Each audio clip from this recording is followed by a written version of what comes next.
2012, 35-year-old Jose Alvarenga was an extremely experienced fisherman, having spent years and years commercially fishing. In November of that year, Jose volunteered to do a 30-hour deep-sea fishing shift for his company off the coast of his hometown in Mexico. He hoped he'd be able to catch some sharks, marlins, and sailfish, three of the more lucrative fish you can catch. Unfortunately, the guy Jose usually went deep-sea fishing with was not able to go at the last minute, but Jose still really wanted to go out and do this shift, and so he took the only other fisherman in their company that was willing to go or that could go, and it was a 23-year-old, extremely inexperienced, brand new fisherman named Ezequiel Cordoba. And while Jose knew he was not going to be a huge asset out on the seas, he figured, it's a short trip and we're not that far off from shore, so you know what, he's fine, I'll take him. On November 17th, the pair set out on their 24-foot fiberglass skiff with a small motor. On board were various fishing tools, a radio, and a large icebox to hold all the fish they were going to catch. Once they reached the area they were going to be fishing, their trip immediately started paying off, and within just a couple of hours, they had already almost completely overloaded the icebox. Their luck was so good that when they saw a storm coming in, they decided to wait and continue to catch as many fish as they possibly could before heading in at the very last minute. But the storm that was rolling in was like the storm of the century, and by the time they did turn around to head into shore, it was too late. They got caught up in this wicked storm where the rain was so intense they literally could not see to shore. They tried to use their compass and other instruments to navigate to shore, but between the winds and the waves and the fact that their boat was so heavy from the nearly 1,000 pounds of fish they had caught, they were just really unable to get anywhere near shore. When the storm just continued to rage and they were just kind of floundering in the water, they decided they needed to dump their catch. So they dumped all 1,000 plus pounds of fish back into the water. But even then, with a more agile boat, the storm was so severe they just could not navigate effectively. And so Jose turned off the engine and told Ezequiel that their best chance here was to just wait it out. And once it was done, they would head back into shore.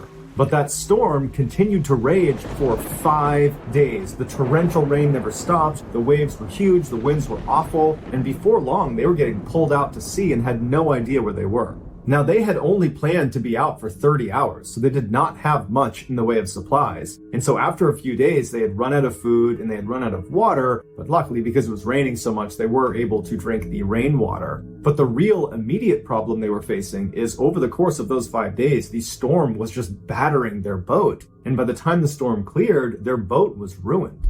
Their motor had been torn off and was just gone. Their electronics were busted and all of their fishing gear was either damaged or gone. There was enough charge in the radio for Jose to call back to his boss on the mainland and send a mayday message, but the radio died before they got a return message, so they weren't able to confirm if anybody on land was going to come looking for them. Left with minimal supplies, no radio, no motor, Jose and Ezequiel just had to hope somebody on the mainland heard their message, and they slowly began to adjust to life at sea.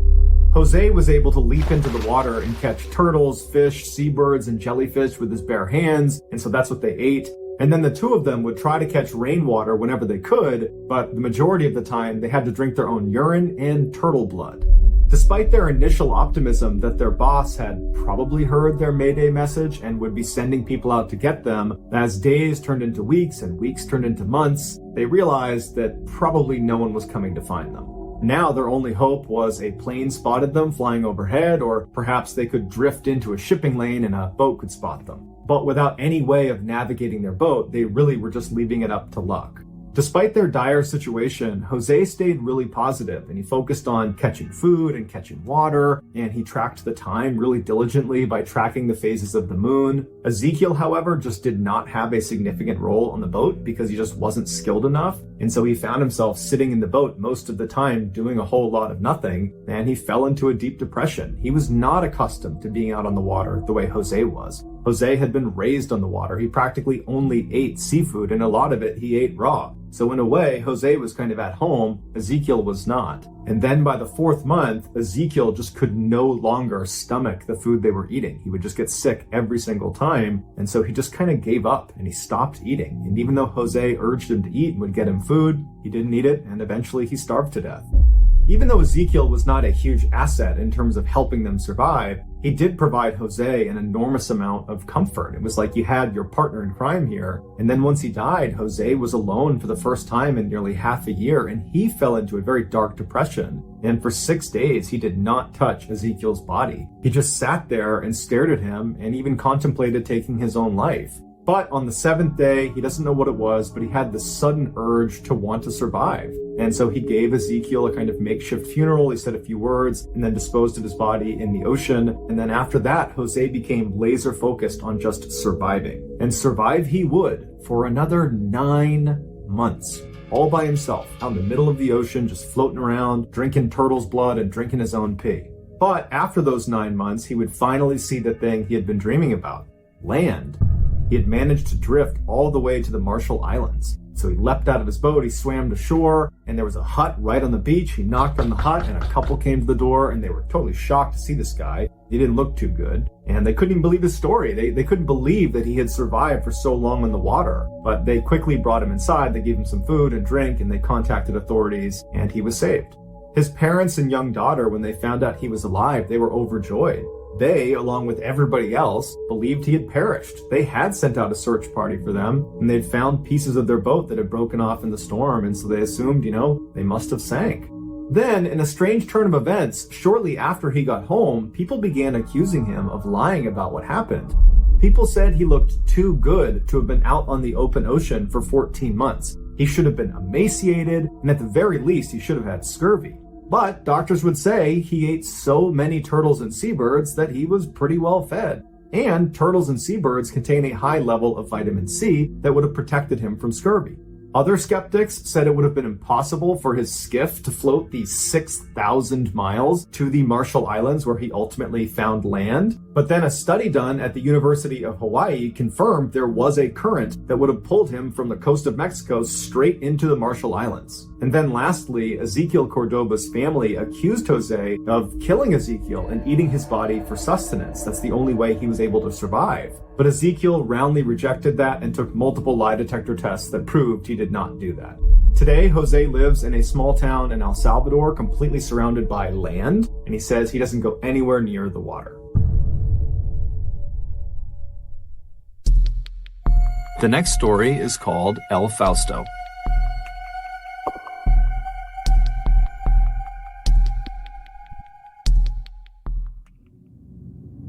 On July 20th, 1968, a small fishing boat called El Fausto took off from their port on La Palma Island, which is part of the Canary Islands, which is a Spanish archipelago, and they took off for El Hierro, which was another island about 50 miles to the south. On board El Fausto were 3 very experienced fishermen and sailors. They were the brothers Ramon and Eliberto Hernandez, as well as their cousin Miguel Acosta.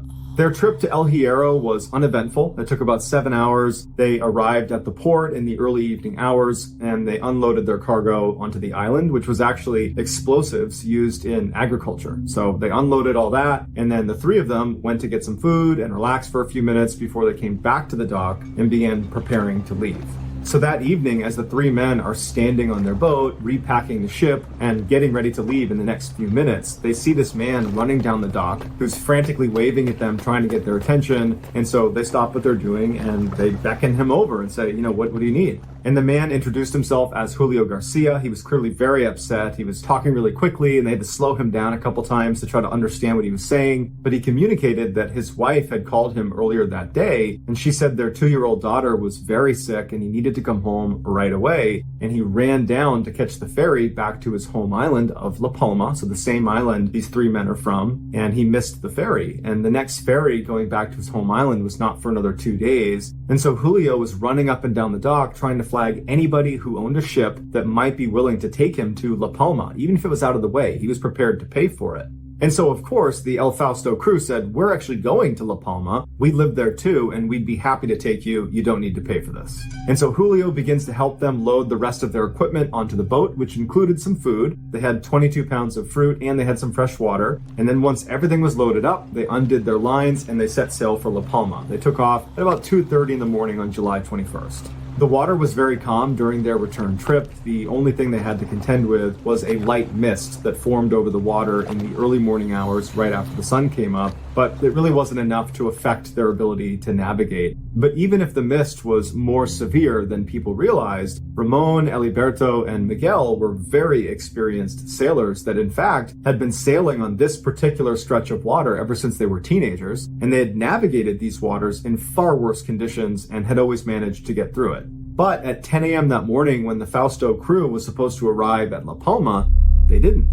And the owner of the boat itself was waiting at the dock for them, and when they didn't show up, he wasn't overly concerned because he knew these three men. He regularly went out on this particular boat with them. In fact, he normally would have gone on the trip to El Hierro with them, but he had commitments on La Palma, so he didn't go. And so he's not particularly worried about them. He figures they ran into some mechanical issue and, they're getting it figured out, but they're just late. But after a little while, the families of the El Fausto crew started to ask the owner, where are they? Why aren't they here? And so the owner, who again is not overly concerned, but wants to make sure the families are not worrying, says, you know what, I'll send a search boat that will take the exact route El Fausto was on, but in reverse. And I'm sure they can just drive straight out there and they'll run into them and they will help them fix, whatever issue they have, which is more than likely mechanical. That's an old boat, and we've certainly run into other mechanical issues in the past. So this search boat goes out, and for hours and hours and hours, they're looking along the exact same charted course that El Fausto was supposed to be on, and they're nowhere to be found. And so they radio back in to the owner of the boat, and they say, look, we can't find him. What do you want us to do? And he called them back in, and he realized that, if we can't find them anywhere near the route, that probably something more sinister has happened to them. And it was at this point that he got in touch with authorities, and they launched a much more formal search and rescue effort. Planes and boats spilled out over the sea to look for El Fausto and her crew, and everybody who was looking was operating with an enormous sense of urgency, because anybody who was looking had been told these guys don't have much in the way of supplies. They have 22 pounds of fruit, and they have a very limited freshwater supply. And so if we don't find them within a couple of days, there's a very good chance that we're going to find 4 corpses. But despite searchers' motivation to find these guys, a couple of days passed and there was no sign of them. And unfortunately, people did start to think, I think it's more likely we're going to find 4 dead bodies than 4 sailors waiting to be rescued. But on July 25th, 4 days after El Fausto left El Hierro on their way to La Palma and then, of course, got lost, 4 days after that, a British ship called Duquesa radioed in an incredible message. They said they had found this fishing boat that was drifting along, and there was 4 people standing on the deck, and they were waving flashlights around to try to get their attention. And as this British ship moved up closer to the fishing boat, they were able to read on the hull the call sign of the boat, and it was, of course, El Fausto. Where El Fausto had been found was 120 miles west of La Palma. So they had drifted way, way off course. But once they pulled up alongside of them, they could see that not only were the 4 crew members alive, they actually seemed like they were in pretty good spirits. They certainly were dehydrated and were very thankful to get some water, and they were starving, and they were obviously pretty freaked out because they had just been adrift in the middle of the ocean and probably were realizing that this could end really badly for us. But beyond all that, they seemed okay. And very quickly, that message was passed to friends and family of the El Fausto crew back on La Palma, who's waiting anxiously to hear any news about their loved ones. And when they were told they had been found and they were alive, they were overjoyed because they thought they were dead. But after the initial transmission had been sent out by Duquesa saying, hey, we found the crew and they're alive and they're good, well, a couple hours went by and the Duquesa sent another transmission that was very strange. They said the crew of El Fausto was refusing to be towed back home.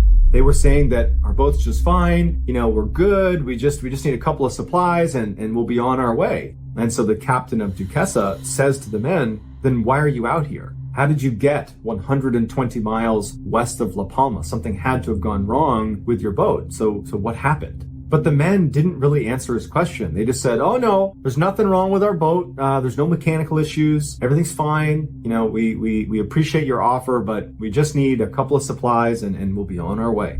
Even Julio, who had made this special effort to get home to his sick daughter and to see his wife, even he is saying, no, we don't need a tow, we're good. And so the captain of the Duquesa is looking at these guys thinking, what am I missing here? You just drifted 120 miles away. You probably should have died. You're very lucky that we happened to find you in the middle of the Atlantic Ocean. Had we not found you, you probably would have died of dehydration in the next couple of days. And so we found you. We're offering to bring you to shore to guarantee that you will get to see your sick daughter and to see your wife and for you all to see your families and your friends. And you're telling us to leave, and you're telling us that there's nothing wrong with your boat when clearly something happened. But the captain of the Duquesa could not convince them to get towed in. They were totally not going to do it. And apparently they were very polite about it. They said, look, we really appreciate the offer, but really our boat is just fine. We just need some food, water, cigarettes, and some fuel, and we'll be good. And so ultimately the crew of the Duquesa obliged their request, and they gave them 18 hours worth of fuel along with a whole bunch of cigarettes and water and food. And they watched as the four men sailed east towards La Palma, and they were waving the whole time. Everything seemed fine. And then they vanished over the horizon. And the captain of Duquesa would call in over the radio that based on where they were and how close they were to La Palma, they should expect to see them arriving at port at about 7 p.m. that night. Back on La Palma, friends, family, and hundreds of other people from the island went down to the dock and were drinking wine and having a big party, celebrating the imminent return of their friends and their loved ones. But unfortunately, 7 p.m. came and went, and they didn't show up. And so, of course, the family of the crew became very worried that, oh my gosh, this nightmare is starting all over again. And the owner of El Fausto came over to them and reassured them that he's been in touch with the authorities who were speaking to the captain of the Duquesa, who were speaking to our friends and family and loved ones on El Fausto, and everything's fine. They have all the supplies they need. They have all the fuel they need. I'm sure they're just running a little bit late. Everything is totally fine. And so friends and family and some diehard supporters stayed down at the dock for several more hours until it became clear that something's gone wrong, and unfortunately this nightmare is not over. The next morning, after El Fausto and her crew were once again labeled missing, Spain kicked off their largest ever search for missing people. They had bombers flying overhead, they had military and civilian ships all over the area where the Duquesa had made contact with El Fausto. They had so many people combing the water, so many planes overhead, and for 2 weeks they looked everywhere, and they couldn't find anything. And finally, they had to call it off, and they said, look, we don't know what happened to them. And they declared them lost at sea, which basically meant we think they're dead, but we'll probably never know for sure.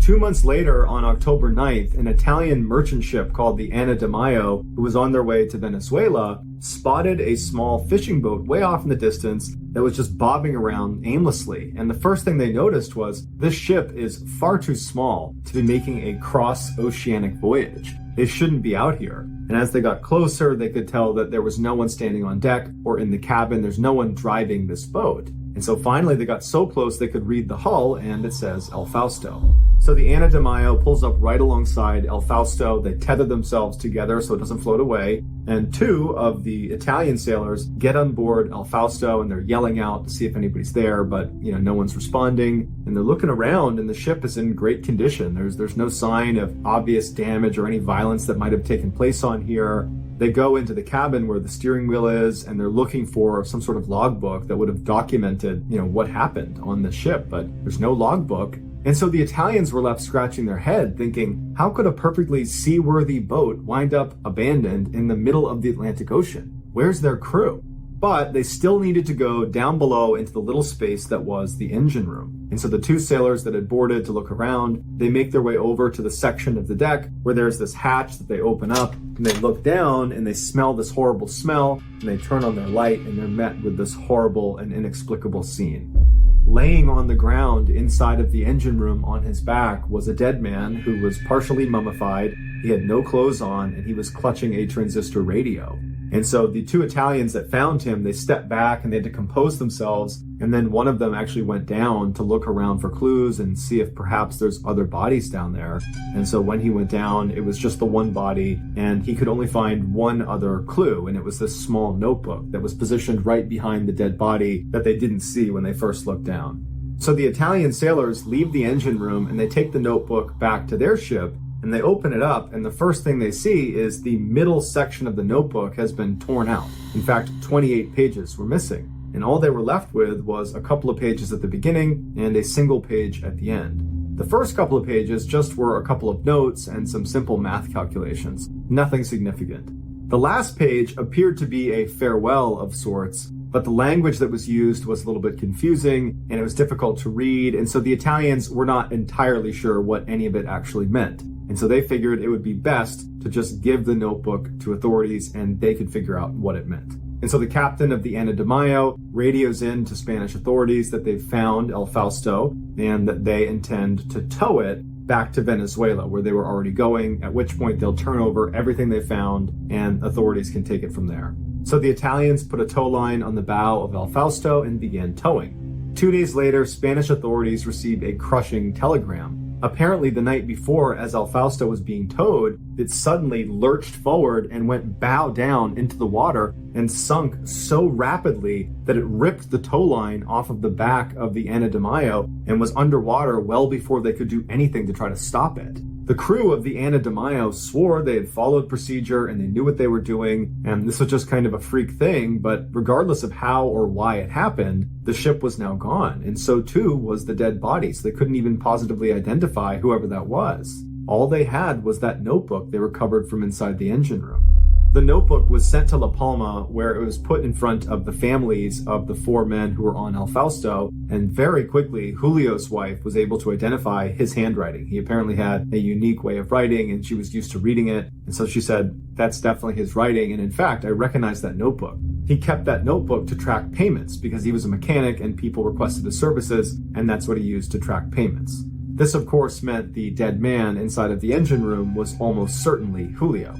Julio's wife examined the notebook and she was able to decipher that last page, at least most of it, and she said it was this very detailed description of exactly what she needed to do once he died, because clearly, based on the way he was writing, he knew he was about to die. And at first it says, here's how you access my insurance policy, and here are the different properties I own, and how you go about selling them. And then in his final moments, he scrawled one last message at the very bottom of the last page that said, don't ever tell our son all that has happened to me. You know that God wanted this fate for me. Love you. So if Julio was so sure he was about to die that he would take the time to write out a detailed list of instructions for his wife to follow when he died, well then why didn't he take the time to also offer a small explanation as to what happened to he and the other crew members of El Fausto? He had to have known that whoever was going to find his dead body in this notebook was going to have an awful lot of questions. Unless he did know that and did write a description, except it was in those 28 pages in the middle of the notebook that had been removed. And if that's the case, then who removed them and why? And where's the rest of the El Fausto crew? And why did they tell the Duquesa that nothing was wrong with their ship? And why didn't they take the tow into shore, which would have guaranteed their safety? There's just so many questions that have never been answered in 50 years. The most widely accepted theory is the crew of El Fausto experienced a series of small but compounding setbacks that, combined with panic, led to really bad decision-making and ultimately their death. Others say there are just too many anomalies and oddities about this case to just be a product of bad decision-making, that there has to be something else going on. And so there are lots of alternative theories about what happened, ranging from abduction to illegal trafficking gone wrong, to perhaps they saw something they shouldn't have. But sadly, no one will know for sure what happened to these guys until there is a major break in the case. And at this point, people are just hoping those missing 28 pages turn up and that those will be able to explain what happened to El Fausto and her crew. The next and final story is called El Faro.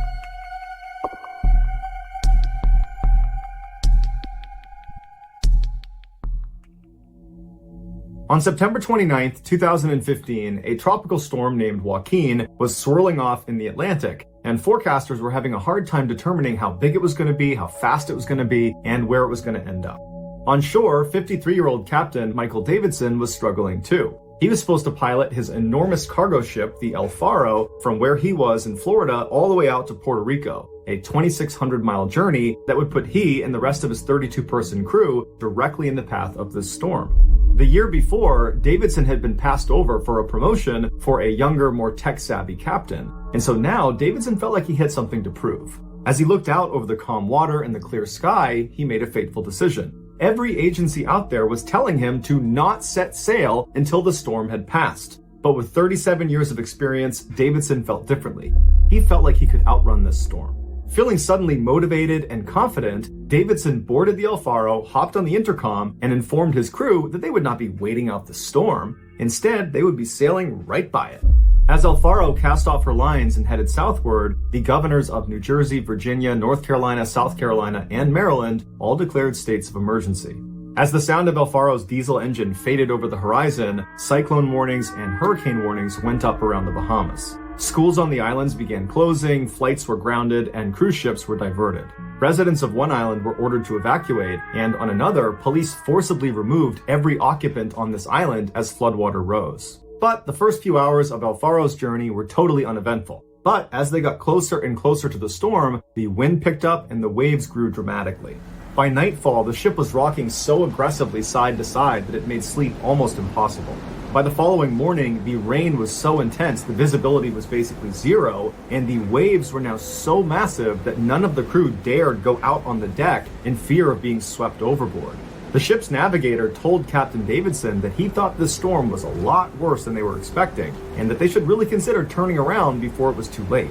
Davidson and the navigator were not the only ones up on the bridge, which is where the ship is actually steered from. There was also a black box that was anchored up on the wall behind them that recorded all of the conversations that happened up there. And the black box would record increasingly anxious conversations between the crew and Davidson as they voiced their concerns about the storm. But Davidson was totally unfazed. He was adamant that the storm was not going to get any worse than what they were seeing right then and there. And even if it did get worse, they were never going to be actually in the storm's eye, and so they weren't in any real danger.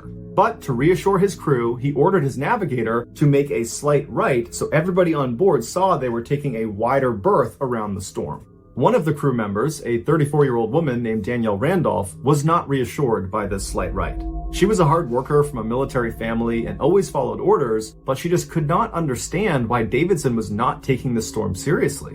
And so that evening, after the sun had set, Danielle very carefully stumbled her way up the stairs to the navigational bridge because the ship is still rocking violently side to side. And when she got up there, she thought she would just check the weather for herself. The black box anchored to the wall recorded her discovery. The El Faro was not going to sidestep the storm. It was sailing directly into it. You can hear the fear and surprise as Danielle turns to Davidson and says, "We're sailing right through the eye." There was a silence on the recording as Davidson must have looked down at the computer screen that Danielle had pulled up to show him the storm and their course that was going right into it. And Davidson, after he realized his mistake, has this very eerily calm tone where he says to the navigator, "Okay, I need you to make another slight right." And he assured everybody on the bridge that that would be enough, that would fix this mistake. But Danielle was not buying it. And so as professionally and respectfully as she could, she says to her captain, "This is a really bad idea. We really need to turn around right now. It's getting to the point where it's going to be too late and we won't be able to turn around." But Davidson wasn't having it. And so he told Danielle and the navigator and the other people on the bridge that they were not in danger, that everything's just fine. This is just like the storms he had been through when he used to work in Alaska, and they would get through this one too. Davidson was so confident in his decision-making that he told them he was going to go take a nap downstairs, and if they really needed him, if something serious happened, go and get him. And with that, he left the bridge and went down to his room. As the minutes of the night ticked by, Danielle stayed up in the bridge, and she braced herself against a steel girder and looked out the window at the rain that was just slashing across the window and the waves that were the size of 3-story houses crashing in on either side of them. And then by the morning, when the sun came up, the sky just stayed totally black because they were right outside the eye of the storm. Suddenly, under their feet, Danielle and the navigator and the other people up on the bridge heard this awful clanging metal sound as the constant rocking of the ship had finally loosened up the straps, holding down these massive metal containers down in the cargo hold, and they were now loose, smashing into the inside of the ship. And then they heard an even worse sound, and the black box recorded it too. And that was the shrill of an alarm that meant El Faro was taking on water. Danielle left the window and ran around to the radar screen to see if there was any ships in the area that might be able to help them. But when she looked, there was no blips on the screen. All the other ships had diverted to avoid this storm. El Faro was totally alone. At the sound of the alarm, Davidson came running back up to the bridge, and you hear him on the black box, and he sounds like someone who's acting calm, but there's a tightness in his voice that he's trying to conceal the fact that he's actually probably quite scared. Because at this point, the reality was the Alfaro was now too close to the eye of the storm.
And they would be unable to escape its grasp. They were going to get pulled into the eye of this hurricane.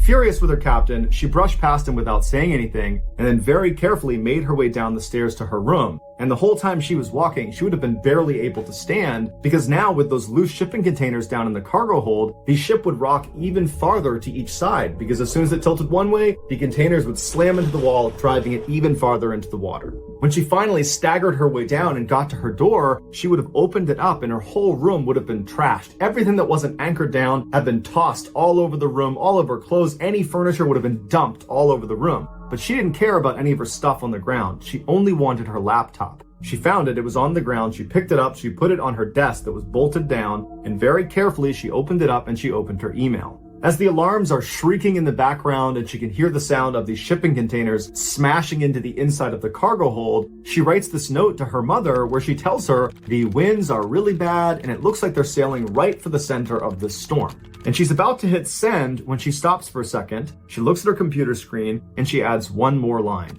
Love to everyone. Danielle never said things like this. She was always strictly business. And so for her to put that line was an acknowledgement that this might be the last time she ever talks to her family. Shortly after Danielle hit send on that email, the ship listed hard to one side and then it stayed there. The loose containers down in the cargo hold had finally shifted the ship's center of gravity. Water immediately began pouring into the lower sections of Alfaro. Danielle knew it was only a matter of time before the water reached her, and so she leapt out of her room and ran down the hall, which was now sideways. She got to the stairwell and climbed her way up to the bridge. As soon as she got up there, all the people on the bridge were holding onto the center console so they didn't fall up against the wall, and she heard Davidson ordering the navigator to turn the ship into the wind. It was a last-ditch Hail Mary effort where Davidson believed the wind was so strong it would blow the ship back upright. If this didn't work, the ship was going to sink. And so the navigator began desperately turning the wheel, the lights inside of the bridge began to flicker, and the engines growled and vibrated as it churned, trying desperately to get up and over this enormous wave. But as they were just about to crest the top, the engines completely died and it went silent in the bridge. And so now that Alfaro is without power, it's just sitting idle in the middle of the storm, and it's getting smashed by these 3-story high waves, and it begins to force the nose of this giant ship to go under and stay under.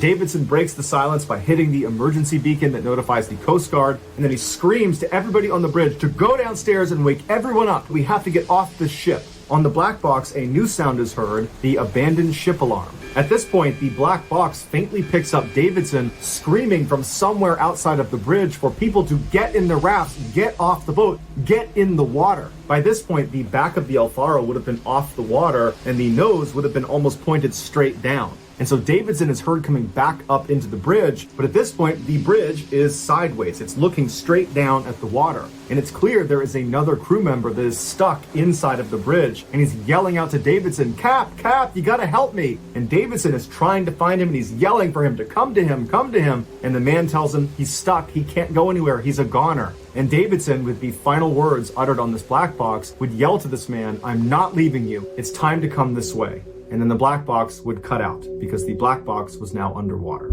For 3 days, searchers could not even get close to the El Faro wreckage because of the storm. But when they did finally get there, all they could find were 3 life rings, 2 life rafts, and the starboard lifeboat that had been crushed on both sides. A Coast Guard helicopter found a body floating around some of this wreckage, but when they went down to retrieve it, it slipped under the water. 5 days after El Faro's last frantic plea for help, the Coast Guard declared the ship had sunk and everyone on board had died.